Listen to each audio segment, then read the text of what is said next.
Well, it's been revealed that Prince William wanted Andrew banished quite a while ago, and he was fighting with his father about it. The Mirror's royal editor, Russell Myers, has written a joint biography of the Prince and Princess of Wales titled William and Catherine, The Intimate Inside Story, which draws on exclusive access to palace insiders. So the reports are that William really saw Andrew as someone that needed to be banished quite a while ago, and also as someone who was a stain on the royal family, Andrew. Yeah, stain on the royal family is exactly the position. And again, as I pointed out on this show, he was very, very harsh in terms of how he wanted Andrew to be dealt with. Harsh but fair, if you on that sort of basis, because it was quite right. He realised that the general public would make that association. And we saw at the Duchess of Kent's funeral how uncomfortable William looked around his uncle. Those relations have been strained for a very, very long time. William has been brutal, is the word I used previously, about trying to exclude Andrew, but with good cause, because it is a stain on the monarchy. And by association, the more that Andrew's trumpeted out at these sort of events, the better for that sort of scandal to continue to stick. You don't want that scandal to stick, and therefore distance is the best way to address with that. But certainly I think William was the driving force about not having him at Christmas events. He would have had conflicts, if you like, previously with his father about it. He wanted to go further than his father wanted as a result. But now that Andrew's been stripped of his titles, you can guarantee that it's almost unlikely that they're going to be seen at events together. And certainly William, where they are forced into particular events, will want to keep his distance as far as possible. Well, it's not just Andrew that has had some very serious allegations made against him. Fergie's relationship with Epstein is... For years, Prince Andrew's role within the royal family has been one of the monarchy's most uncomfortable subjects. But behind closed palace doors, reports suggest the strongest pressure to distance him may not have come from seasoned royal advisors. It may have come from the future king himself. If those claims are accurate, they reveal just how determined Prince William is to shape a different future for the monarchy.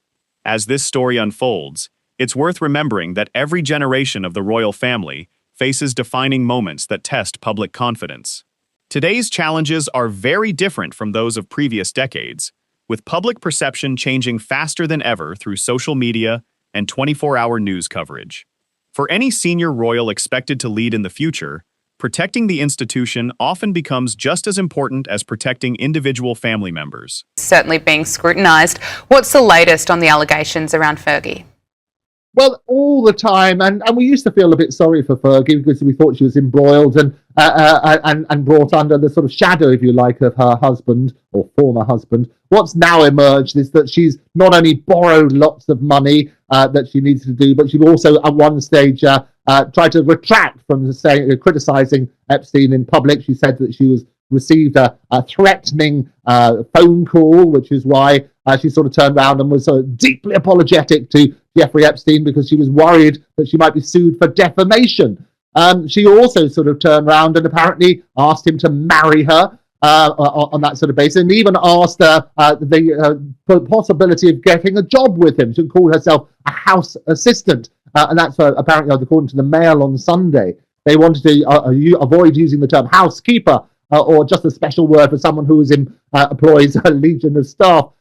What happened is exactly that. Fergie, there are more and more revelations about what was said, what emails went where, and so on and so forth. And that's the sort of thing. The first request for employment was back in 2010, when apparently Epstein was under house arrest in Florida following his conviction for procuring a child for prostitution. And that's the important point, Gabriella. It's the timing of all of these things. This is after the convictions. Yeah. This is all sort of denying that there's ongoing discussions. And as I say, sunlight is the best disinfectant. We're going to have all of those emails being revealed. So it's better that you deal with those and deal with those head on, but embroiled and tarnished as a result of the ongoing scandal. That balance can create difficult decisions that are as personal as they are public. One of the most fascinating aspects of this situation is the tension between family loyalty and institutional responsibility. Royal history is filled with examples where personal relationships have collided with the demands of the crown.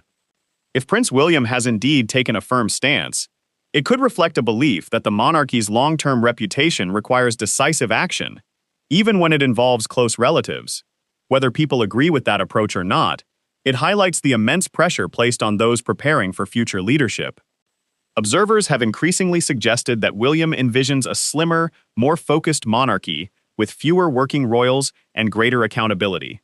Stories like this often fuel speculation that he wants the institution to reflect modern expectations of transparency and public trust. Just finally, we mentioned Megxit as a pretty big scandal that the royal family has had to face. It's been revealed that Princess Catherine, she was always a voice of reason when it came to William and Harry's relationship, when that started to fracture, started to fall apart. But there became this turning point where she realised that she could no longer bring them together. She realised there was no turning back and that Megxit was inevitable. These revelations also being detailed in Russell Meyer's. Of course, reports about private conversations should always be viewed with caution, unless officially confirmed. Still, they offer an interesting glimpse into how royal insiders believe decisions may be unfolding behind palace walls. Public opinion on Prince Andrew has remained deeply divided, and every new report tends to reignite debate. Some believe distancing controversial figures is necessary to protect the monarchy's credibility. Others argue that family matters should remain private and not be played out in the public eye. This wide range of reactions shows that the royal family continues to captivate audiences not only because of tradition, but because of the human conflicts behind the headlines. Whether these reported discussions accurately reflect events or not, they point to a broader question about the future of the monarchy. As new generations prepare to take on greater responsibility, expectations around accountability, leadership, and public service continue to evolve. If Prince William is already influencing major decisions, it may signal the direction the monarchy could take in the years ahead. But here's the question that remains. Can the royal family truly move forward while unresolved controversies from the past continue to dominate the conversation? Let me know your thoughts in the comments. And if you enjoy balanced royal analysis, be sure to subscribe so you don't miss the next discussion.